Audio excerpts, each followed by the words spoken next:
আমরা যখন কবরে যাব, আরে এখন তো ওয়াটার প্রুফ করা হয়েছে, আপনার উপরে বৃষ্টি যেন না পড়ে উপরে সামিয়ানা দেওয়া হয়েছে, এর উপরে ওয়াটার প্রুফ করা হয়েছে। কিন্তু আজকে পাশে তাকিয়ে দেখুন, একটি কবর আছে।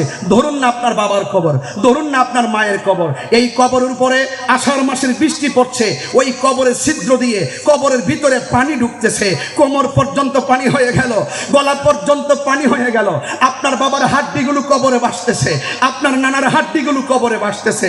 আসুন না জিজ্ঞেস করি আপনার বাবাকে, ও বাবা আপনি কবরে কেমন আছেন? তিনি আমাকে যদি, আমার যদি সেই কান থাকতো, তিনি ক্ষমতা থাকতো, তিনি আমাকে বলে দিতেন এই কবরে এসেছি, এই দুনিয়ার অনেক মানুষ সম্পদের ভাগ নিতে প্রস্তুত, এই দুনিয়ার অনেক মানুষ টাকার ভাগ নেওয়ার জন্য প্রস্তুত, কিন্তু কবরের আযাবের ভাগ নেওয়ার কোনো মানুষ নাই।